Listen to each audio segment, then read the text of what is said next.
किसी बच्चा को डिहाइड्रेशन हुआ, ठीक है, या लूज मोशन स्टार्ट हुआ, तो उसको देखना है कि बच्चा स्टूल तो पास कर रहा है, लेटरिन हो रहा है उसको फ्रिक्वेंटली, लेकिन है क्या कि उसमें उसको पेशाब होते रहना चाहिए।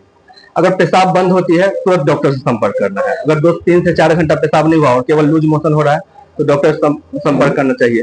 कुछ साइंस है हम लोग में जो देखते हैं कि आंख बच्चा का धंस गया, होठ सूखा पड़ गया, तालू जो है सूखा है, और बच्चा का डिमांड इंक्रीज है फ्लूइड के प्रति। पानी देख के बच्चा को लगता है कि नहीं हम इसको पी लें, तो आप समझिए कि बच्चा मेरा डिहाइड्रेशन में, सम डिहाइड्रेशन में पहुंच चुका है।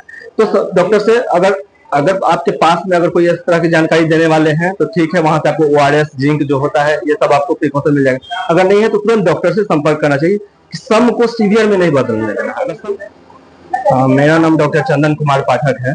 फिलहाल मैं दरभंगा में सीनियर रेजिडेंट के पद पर DMCH में कार्यरत हूँ, और बेटा में अपना क्लिनिक भी है सुधी चाइल्ड केयर के नाम से, हॉस्पिटल रोड में। आप मधुबनी में अपना सेवा देने जा रहे हैं जी, पूरे पहले एड्रेस बताइए, तो आप जहाँ सेवा दे रहे हैं कहाँ ये आपका हॉस्पिटल? मधुबनी में यूको बैंक के बगल में स्टेशन रोड और के पास जो है तो ये सेंटर है। और मधुबनी में सेवा देने का पर्पस ये है कि चूंकि मेरा गृह जिला मधुबनी है और मधुबनी से बहुत ज्यादा जुड़ाव भी है, और समय नहीं दे पा रहा था तो व्यस्तता थी थोड़ी सी, और 1 साल से सोच रहा था कि अब जो है सुबह टाइम मधुबनी के लिए निकालूंगा। तो इसी क्रम में कुछ बातें फिर लगी है कि नहीं अभी उचित समय है, तो इसी के साथ जो है मधुबनी में तो अपना मैं सेवा प्रारंभ कर रहा हूँ। बच्चा का डॉक्टर है आप, गर्मी आने वाली है, तो क्या बच्चों के लिए क्या विशेष ध्यान रखना, ख्याल रखना चाहिए? बच्चों के लिए है अभी तो सीजनल चेंज हो रहा है, तो होता क्या है कि जो भी बच्चा एलर्जी वाला होगा, तो अभी गेहूं कटने का जैसे समय है और उसके साथ ये हो रहा है, तो अगर हम इस एंगल से देखें, अपने क्षेत्र के एंगल से देखें, तो होता है कि जितना बच्चा एलर्जी वाला होता है तो इस टाइम उसका एलर्जिक जो उसका एब्जर्वेशन है वो बढ़ जाता है, ठीक है। तो सबसे पहले तो उस टाइम में एक प्रिकॉशन है कि मास्क, अगर इस तरह कोई बच्चा हमारे पास एलर्जी वाला बच्चा है तो उसको मास्क प्रोवाइड किया जाए। ध्यान रखना है कि ऐसा तो नहीं कि एलर्जी उसको हुआ और उसको जो है कफ कोल्ड शुरू हुआ और साथ साथ जो है उसको आजमेटिक चाइल्ड अगर है तो उसको जो है इस सब टाइम में ज्यादा दिक्कत होती है। दूसरी बात है कि क्योंकि धूप बढ़ते जा रहा है, मौसम भी फ्लक्चुएट कर रहा है, कभी बारिश होती है कभी गर्मी होती है, तो इसमें क्या है कि वायरल, जिसको हम लोग कहते हैं वायरल फीवर के नाम से, तो उस तरह की समस्या बच्चों में होती है। तो इसमें है कि हाइड्रेशन मेंटेन करना है, साथ साथ लू लगता है बच्चे को, पेट खराब होगा, तो इसमें क्या है कि हाइड्रेशन मेंटेन करना है। नारियल पानी हो, ORS हो, घर का बना कोई फ्लूइड हो, ठीक है, और सॉफ्ट डाइट, ज्यादा मसाला तेल नहीं, सॉफ्ट डाइट बच्चा जो ये करे, फ्रूट्स लेना है, मौसमी फल लेना है, तो ये सब बच्चों में हाइड्रेशन को मेंटेन रखता है। और साथ साथ बच्चों के लिए इससे सबसे बड़ी बात है अभी के समय हाइड्रेशन और लू से बचना, तेज धूप में निकलने से बचना। बच्चों का शरीर जो है बहुत डेलिकेट होता है बच्चा हमारा, क्योंकि उसको जो है सो बहुत सारे एक्सपोजर से बचा भी रहता है बच्चा, और तो उसको हमको प्रिकॉशन लेना है, ढक के निकलना है, बच्चों को तेज धूप सर पे ना लगे, और हाइड्रेशन मेंटेन होना चाहिए सबसे बड़ी बात। अक्सर इस मौसम में देखा जाता है कि बच्चों में लूज मोशन और लूज मोशन ज्यादा देखने को मिलता है। जी, कब डॉक्टर के पास जाने की स्थिति बनती है इसके बारे में? देखिए, हम लोग के टर्म में कहेंगे तो लूज मोशन का 3 टर्म होता है। एक होता है सम डिहाइड्रेशन, एक होता है नो डिहाइड्रेशन, एक होता है सम डिहाइड्रेशन, और एक होता है सीवियर डिहाइड्रेशन।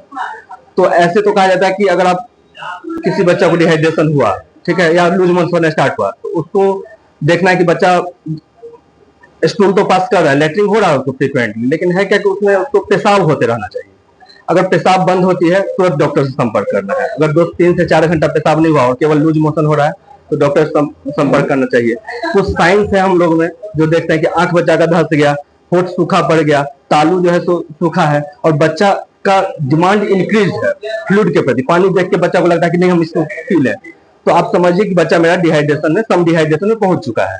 तो डॉक्टर से अगर आपके पास में अगर कोई इस तरह की जानकारी देने वाले हैं तो ठीक है, वहां से आपको ORS, जिंक जो होता है ये सब आपको प्रिकॉशन मिल जाएगा। अगर नहीं है तो तुरंत डॉक्टर से संपर्क करना चाहिए कि सम को सीवियर में नहीं बदलने देना। अगर सम डिहाइड्रेशन में हमारा बच्चा है जो कि फ्रिक्वेंटली आपका डिमांड करेगा फ्लूइड के लिए, लेकिन सम से अगर सीवियर होगा तो बच्चा आपका पानी पीने के कंडीशन में नहीं रहेगा, वो बच्चा फिर बेहोशी के टर्म में आएगा। तो उसी पॉइंट पे हमको ऑब्जर्व कर लेना है कि नहीं हमारे बच्चे को लूज स्टूल हो रहा है, पेशाब भी रुक गया और 2 3 घंटा से पेशाब नहीं हुआ है, 4 घंटा से नहीं हुआ है, तो सीधा डॉक्टर के पास लेके जाना चाहिए।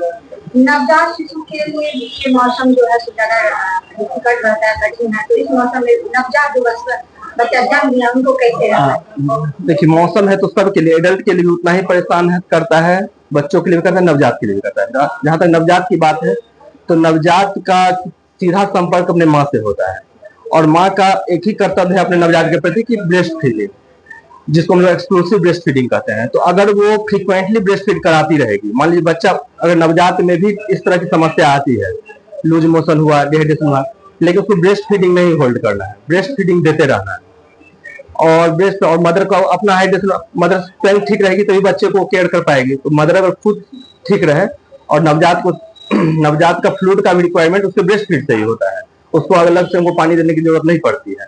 तो मदर अपना स्वास्थ्य ठीक रह के बच्चों को एक्सक्लूसिव ब्रेस्ट फीडिंग करवाए। उस समय में भी अगर किसी तरह की दिक्कत उसको लगती है तो डॉक्टर से संपर्क करना है, या कुछ समझ में नहीं आए किस तरह से हो रहा है। और बहुत माता अंधी भी होती है, क्योंकि अब 1 से 2 बच्चे का ट्रेंड है, पहला बार माँ बनती है बहुत माँ, तो नहीं समझ में आता है तो उसको तुरंत अपने डॉक्टर से संपर्क करना चाहिए। एक्चुअली आप मधुबनी में आज उद्घाटन किए हैं, तो यहाँ कैसे और कितने बजे तक आपका सेवा रहेगा? मेरा यहाँ से सेकेंड हाफ में रहेगा, 2 बजे से 2 बजे से कंटिन्यू करेंगे और जब तक 6 बजे 7 बजे तक रहेगा।